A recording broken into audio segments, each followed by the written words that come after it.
Hello, welcome to Tea with the Druid, number 28. It's great that you're here. Do introduce yourself, say where you're from. It'll be lovely to see where you're from. And I've talked already about how in these sessions, one of the most sort of interesting features of them is do introduce yourself so I can see that you're receiving me loud and clear. Here we go. Martha's the first one to say hello. And Marjolein from Holland, that's great. Pennsylvania, that's great. That's lovely to see.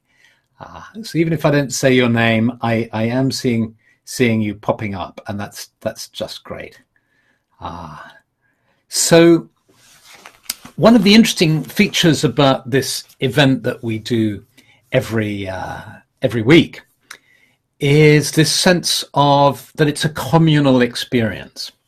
I may be the person who's got their hands on the microphone, but that doesn't mean to say it's just me. This really is a communal experience. One participant has talked about this as mutual muses, which I think is lovely, this idea of mutual muses, that we're all kind of dipping into the same pool and inspiring each other through feedback that you might send me on email, feedback that I get reading the YouTube comments, Facebook comments, and so all the and people that I meet actually who tell me they've been watching a particular session and give me some feedback. So that's really good. And I'd just like to read you a poem that another tea habitué has sent in just this morning. Children's voices rise up through the pines. They have all the time in the world. All magic begins here. The wonder of a stone, the singing of a feather, more sunlight than you could use in a lifetime.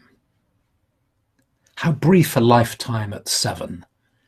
How endless a lifetime at 70. All the time in the world. So I saw, just as I finished saying that, my screen came up with a message saying trying to reconnect. So I hope you're still there. I can see messages coming in, so hopefully you looked okay.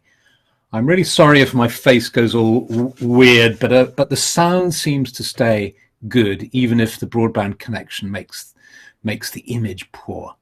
But it's nice to see that we haven't been disconnected. So thank you, Gary, for that poem. That was really touching. And of course, he was writing a poem on the theme that we were dealing with last week, which was the question of time. And I'd like to continue our exploration of time. I'd like to swim a little more into time and look at this question of the time we spend in our bedrooms, the time we spend trying to get to sleep or sleeping. Now, if we're lucky, this isn't an issue for us. We hit the sack and we just go to sleep. But the fact is that a third of adults in the United States and in the United Kingdom, certainly, experience problems, either getting to sleep, taking a long time getting to sleep, or waking up, having got to sleep, and then finding it hard to go back to sleep. And this is an issue that came to my attention a few years back when I had a little bout of insomnia where I suddenly experienced what it's like not to sleep. And it's very uncomfortable, as those of you who experience it will know. So first of all, let's just see how many of you are affected by sleep problems. Just to give a heads up, just say me too, or whatever you want to say, if